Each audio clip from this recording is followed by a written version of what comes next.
Detik 12 malam kembali untuk memaparkan kisah-kisah seram, misteri dan mistik.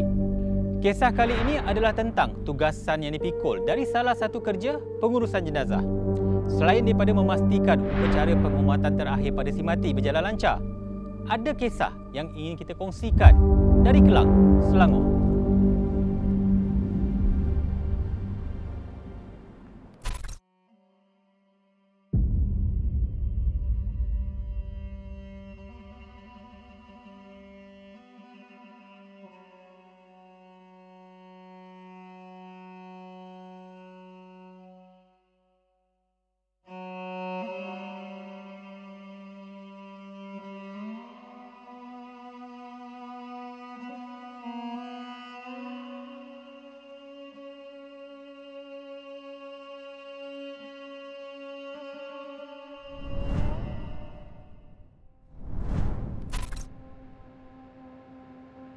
Cik Dewa. Ya, apa khabar? Baik, khabar baik. Terima kasih kerana luangkan masa bersama dengan Detik 12 Malam. Okey. Boleh tak kongsikan dengan kita tentang latar belakang dan sejarah tentang Bagawan Kaskim Funeral Service? Okey, macam latar belakang dia tu memang kita dah buat ke 12 tahun lah. 12 tahun kita memang buat dekat sekitar 12 tahun. Macam kita buat ini funeral ini, ada polis call, hospital, kadang-kadang family dia direct datang jumpa kita. Jumpa kita, okey, lepas tu kita pergi hospital, kita bawa mayat si mati tu, kita kasih mandi, apa semua, upacara dia kita buat, lepas tu baru kita masuk dalam peti. Masuk dalam peti tu baru siap, baru kita hantar pergi dia punya rumah. Okey, apakah perkhidmatan yang dijalankan yang ditawarkan? Kita ada banyak tawaran. Macam katalah, macam si mati tu kalau kita bagi makanan untuk family dia. Kita ada package yang baiknya, package lah kita bagi, yang terbaiknya kita buat. Kalau dia mampu, kita bagi. Sebab dia punya kerja hanya nangis je. Meratapi kehilangan orang yang tersayang. Kehilangan, tapi kita semua bagi. Macam barang semua kan, semua kita bagi, bunga, yang apa yang perlu untuk dia, kita semua buat. Boleh tak saya tahu lebih lanjut tentang maklumat dan juga proses yang lebih terperinci? Boleh. Itu saya kena bagi perkara Ciru Kumar. Ada person in charge yang lain lah. Dia akan cerita lebih lanjut. Dia akan boleh lebih cerita lanjut lagi. Okey, boleh saya jumpa dia? Boleh bagi jumpa. Okey, saya dah. Okay.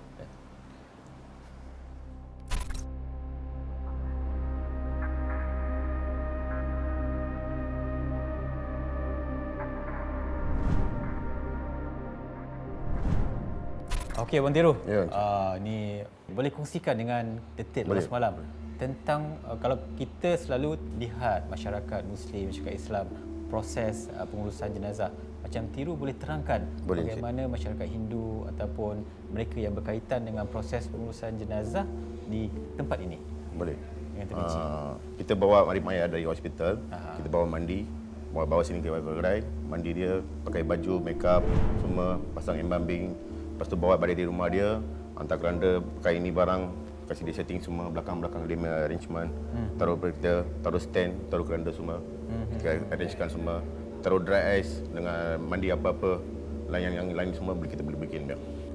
Kita bawa, nanti bawa dia hantar di rumah, kasih dia setting semua, bawa hantar keranda dia, semua setting, bawa kita air ke apa ke semua setting. Tu cardboard kita taruh dia, bagi tahu bila nak keluar apa-apalah. Besok pagi ke, lusa ke, kita tuliskan taruh sana dekat sana cardboard dah. Cardboard. Lepas tu kita keluar dari Sami datang, dia orang bagi sembahyang, bincang dekat waris, macam mana, bincang dia orang, bincang. Lepas tu dia bawa pergi sembahyang, bawa setting Sami, bawa barang setting, dia akan uruskan setting barang-barang dia. Berapa nak angkat orang untuk air ni. 10 orang ke, 15 orang ke, dia orang pakai cantik-cantik, pakai beti semua, dia orang pakai bunga, sembahyang semua, baru dia orang boleh bikin ni. Okey, Cik Tiru, terima kasih banyak atas perkongsian maklumat. Terima kasih. Okey, terima kasih. Saya mau pergi ke satu lagi lokasi. Okey, boleh. Terima kasih. Masa saya sedang kerja dekat bilik, office, terdengar bunyi macam orang tarik abu. Ada macam budak nangis. Ada budak nangis, ada.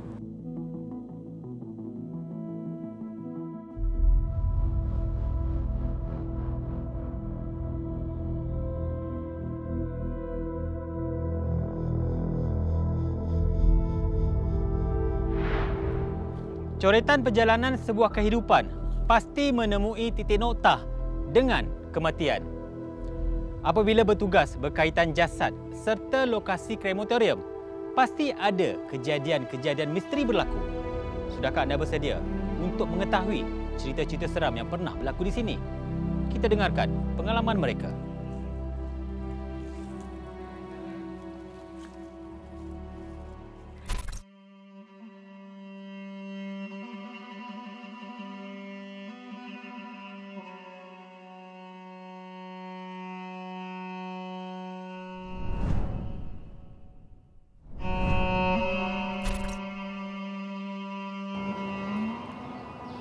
Cik Anderson, Ya bang. apa khabar? Saya. Saya Azmi daripada Detik Lepas Malam. Ya. Terima kasih kerana sudi bersama dengan kami. Okey bang, boleh kongsikan sedikit sejarah latar belakang kawasan krematorium ni? Okey. Kawasan krematorium ni diwujud pada tahun 1916.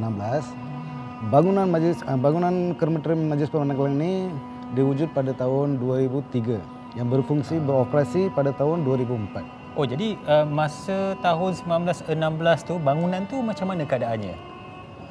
Masa tahun 1916 tu kawasan ni memang hutan, kawasan berhutan.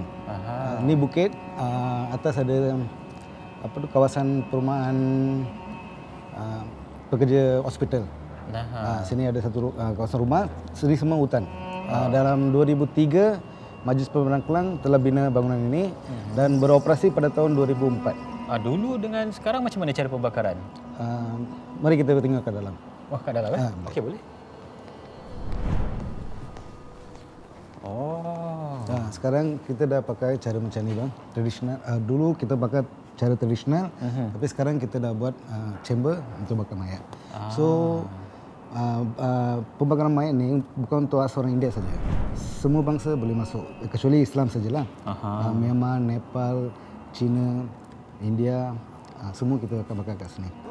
Okey Bang Anderson, kalau tak keberatan, boleh kongsikan sedikit bagaimana proses daripada awal hingga ke akhir pembakaran? Okey. Proses pembakaran ni kita akan terima melalui kasket. Kasket akan menghubungi saya dan terima booking. Waktu-waktu yang kosong kita akan bagi tahu, so dia akan ambil booking melalui saya. Okey, kalau macam bila dah masuk ke chamber pembakaran ni, berapa lama tempoh pembakaran tu? Dia dalam 2 hingga 2,5 jam. Oh, lama juga. Waktu pembakaran. Adakah itu normal ataupun agak panjang juga pasanya? Itu normal. Pembakaran normal 2 hingga 2,5 jam. Dia ikut size body juga. So ada yang kurus, ada yang gempal, berisi. So dia akan tengok kalau kurus dia akan mungkin dalam 2 jam dah habis lah. Kalau dia berisi sikit mungkin 2,5 jam. Okey bang, boleh kongsikan pengalaman abang berjumpa dengan benda-benda yang seram, pelik berlaku kat sini? Benda-benda halus tu saya tak pernah nampak, tapi kekerapan sini ada dengar bunyi je. Bunyi Bunyi. Abang pernah dengar sendiri? Pernah. Saya pernah sekali semasa saya terang kerja dekat bilik office. Terdengar bunyi macam orang tarik abu. Saya pun datang tengok mana siapa yang sedang ambil kan. Datang tengok tak ada orang. Rupanya saya punya staff semua duduk kat luar. Tapi bila saya tanya dia orang, ada dengar bunyi tak? Ada. Dia orang pun dengar juga? Ada orang pun dengar juga. Macam pelik lah Turi. Saya pun tak tahu macam mana dia boleh berlaku macam itu. Besi penarik abu tu bergerak ataupun tidak? Semasa saya datang tengok, benda tu tak gerak. Tapi bunyinya kuat, kita dengar. Saya datang jumpa saya punya staff, saya tanya, semua orang dengar bunyi tersebut. Tapi dia orang tak datang tengok? Dia orang tak datang. Saya on the way keluar dari office. Bila saya keluar office, saya datang tengok, tak ada orang. Saya tanya dia orang, kenapa bunyi? Tapi dia orang pun tak tahu, kata tak tahu. Macam mana boleh bunyi macam tu. Yang ni saya pernah hadapi lah sebelum ni. Selain daripada itu, tak ada lah saya. Besi tu adakah besi yang kat luar ni bergerak atau masa menarik abu, bunyi tu macam tu? Dia tarik daripada chamber lah? Chamber. Okey, Abang Anderson, nak tahu jugalah, adakah kawasan krematorium ni dikelilingi kawasan tanah perkuburan India sahaja? Tak. Sebelah depan kita ada kubur Islam, sebelah kanan ada kubur India, sebelah belakang kita ada kubur Cina, sebelah kiri kita ada kubur Kristian. Okey, terima kasihlah Abang Anderson kerana sudi berkongsi dengan Detik Lepas Malam. Okey, terima kasih.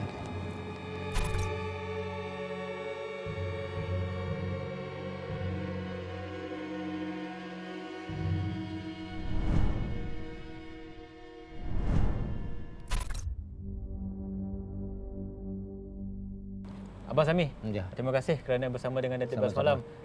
Minta maaf lah ambil masa sikit Boleh. Boleh ya? Boleh. Okey, kita nak tanya sikit lah. Abang Sami dah jaga kawasan ni dah berapa lama sebenarnya? Saya jaga sampai 15 tahun. 15 tahun? 15 tahun. 208 saya datang sini.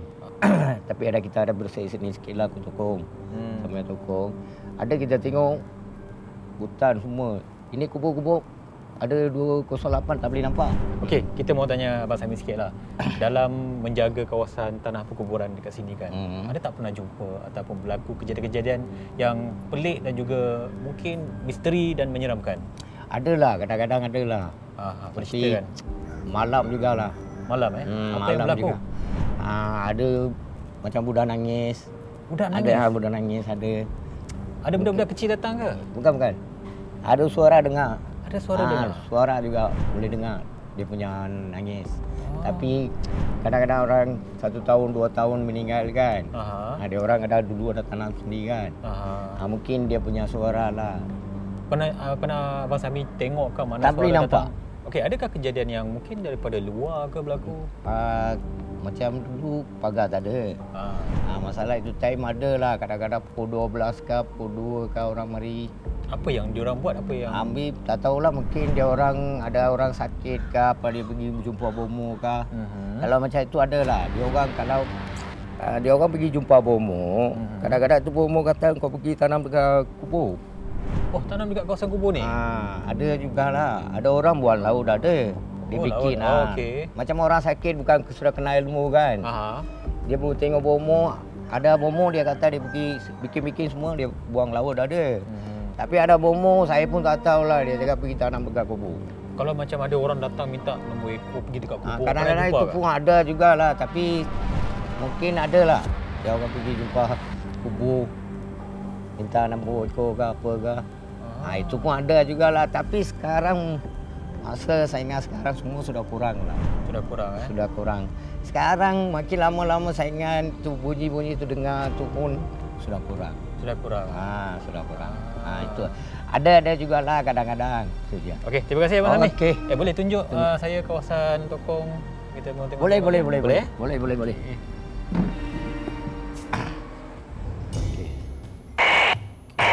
Okey. Ya.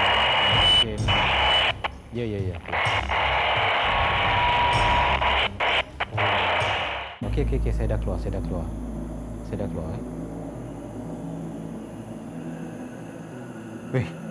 Weh.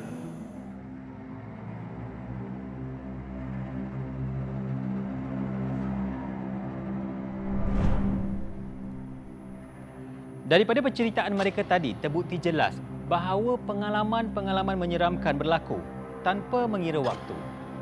Namun, sejauh mana perkara-perkara misteri ini berlanjutan masih menjadi tanda tanya. Di sekitar kawasan krematorium inilah, Detik 12 Malam akan cuba dapatkan jawapannya. Ikut rapat.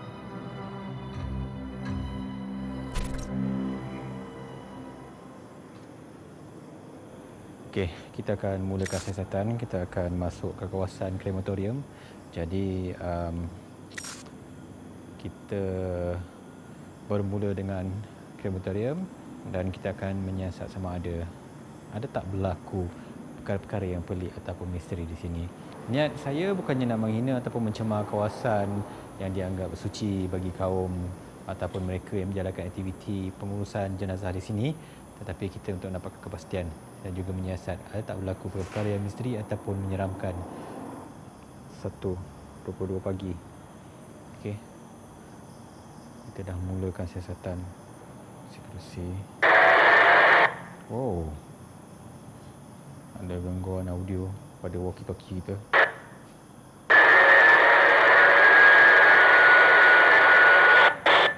Ada gangguan audio, ada siapa-siapa tekan walkie ke? Okey, mungkin kita boleh mula masuk.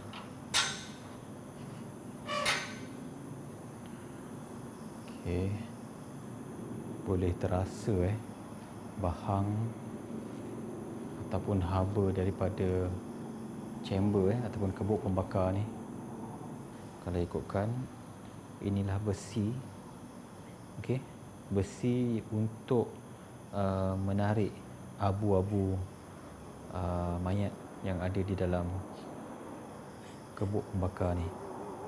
Ni kalau ikutkan daripada rekod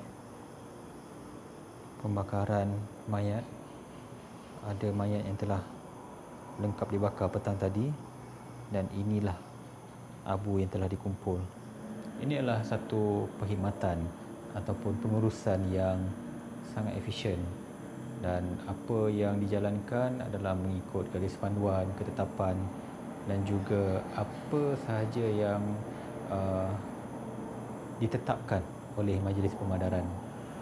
Mereka yang bekerja di dalam krematorium ini, apabila tidak ada pekerja yang apa tu bunyi?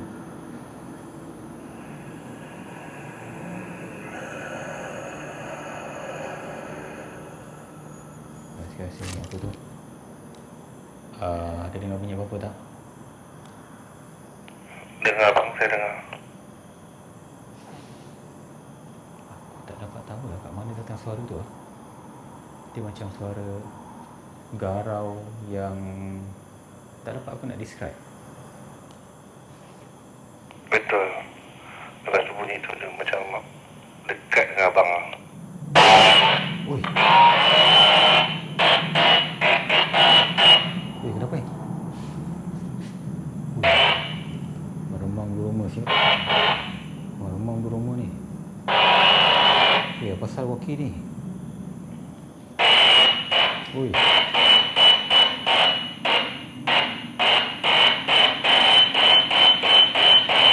Kenapa ni? Oh, lain macam lah. Mungkin dia tak suka saya berada di dalam. Mungkin dia tak suka saya berada di dalam. Okey, saya dah keluar. Saya dah keluar. Weh. Guys. Ada dengar tak suara tu? Oi, antara bunyi bising dekat kat luar sana, saya tak pasti ada dia orang buat jalan ke apa, tapi dekat kawasan dalam ni macam ada satu suara seakan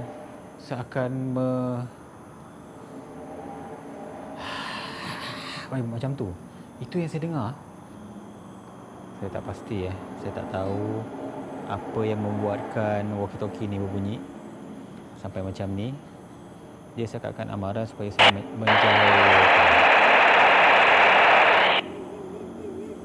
Saya akan suruh saya menjauhkan diri daripada kawasan ini. Okey. Weh. Bunyi macam ada orang gelak ah. Bes, ada dengar macam ada orang gelak tak? Saya tak pasti. Saya dengar tu pun tak benda yang betul tadi tu bang. Bunyi macam ada orang gelak siul. Macam ada gelak tadi. Okey, sekarang ni saya berada di kawasan perkuburan, tanah perkuburan Hindu di Simpang 5 ni, Kelang. Tadi tu memang satu kejadian yang agak pelik lah bagi saya, sebab pertama kali komunikasi ataupun sesuatu perkara, kejadian yang agak pelik berlaku.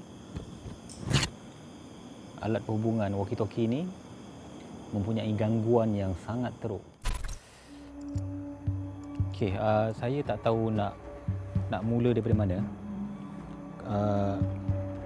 Ada beberapa kejadian yang mungkin agak pelik bagi saya lah, sebab tak pernah berlaku sebelum ni, dan kejadian itu bagi saya agak misteri lah.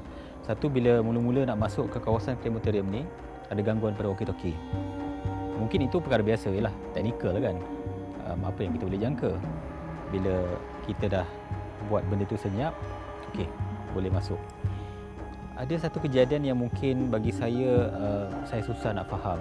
Tiba-tiba dalam kedengaran sayup-sayup, seakan-akan suara yang dengan nafas yang agak keras dan percakapannya sangat tak jelas. Dan ketika itulah walkie-talkie yang saya pegang berbunyi dengan signal yang saya susah nak faham. Kemudian terdengar suara ketawa seakan-akan, yalah, bila saya dah keluar daripada kawasan krematorium. Gangguan berlaku lagi sampai ke pintu pagar saya keluar. Dan masa kat pagar tu yang saya dengar sayup-sayup, saya akan ketawa. Jadi kesimpulan dekat sini di Teluas Malam membuat siasatan, ada perkara yang pelik yang tak dapat kita huraikan, tak dapat kita rungkai. Tetapi kejadian itu amat merusingkan saya kerana kita tak dapat nak kaitkan antara kejadian-kejadian tersebut, tetapi itu adalah misteri yang kita dapat rungkai. Di Teluas Malam, krematorium, kita check out. Ini sangat misteri.